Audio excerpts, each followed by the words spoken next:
আলহামদুলিল্লাহ। দেশের বাইরের সকল মুসলিম ভাই বন্ধু মা ও বোনদের প্রতি তালিম টিভির পক্ষ থেকে সালাম। আসসালামু আলাইকুম রহমতুল্লাহি ওয়া বারাকাতুহু। বুখারী শরীফ ওহীর সূচনা অধ্যায় 4। হযরত আব্দুল্লাহ ইবনে আব্বাস রাদিয়াল্লাহু তাআলা আনহু থেকে লা তুহাররিক বিহি লিসা লাকা লিতা জালা বিহি আয়াত সম্পর্কে বর্ণিত আছে। তিনি বলেন, রাসূলুল্লাহ সাল্লাল্লাহু আলাইহি ওয়াসাল্লাম ওহী আয়াত্ত করার উদ্দেশ্যে বিশেষ কষ্ট সহকারে বারবার পাঠ করতেন এবং জিবরাইল যখন পড়াতেন তখন দু ঠোঁট বারবার বেশি করে নাড়তেন।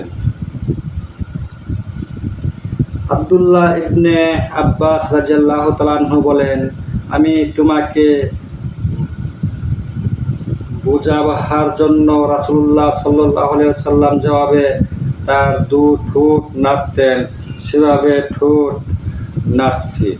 সাঈদ ইবনে জুবাইর বলেন, আমি ইবনে আব্বাস রাদিয়াল্লাহু তাআলা আনহু থেকে যেভাবে ঠোঁট নাড়তে দেখেছি সেভাবে আমার ঠোঁট নাড়ছি। তারপর তিনি স্বীয় ঠোঁট দুটি নাড়লেন। এ সম্পর্কে আল্লাহ তাআলা নাজিল করলেন, লা তুহাররিক বিহি লিসানাকা লিতা জালা বিহি ইন্না আলাইনা জামআহু ওয়া কুরআনাহু হাইবা কারানাহু ফাত্তাবিউ কুরআনাহু সুম্মা ইন্না আলাইনা বায়ানাহু। অর্থাৎ আপনি ওহী শীঘ্র মুখস্থ করার জন্য এত কষ্ট করে ঠোঁট নাড়বেন না। নিশ্চয় ওহী আপনার আয়ত্ত রাখা ও তা আপনাকে পাঠ করিয়ে দেওয়ার দায়িত্ব আমার।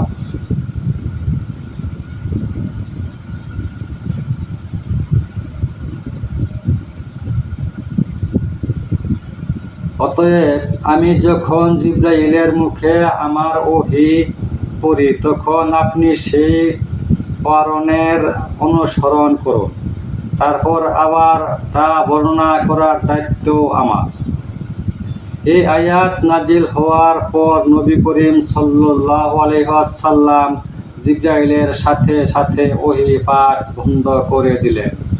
কেবল মনোযোগ সহকারে শুনতেন এবং জিবরাইল চলে গেলে তিনি তদনুরূপই পাঠ করতেন। একটি অক্ষরও এদিক ওদিক হতো না।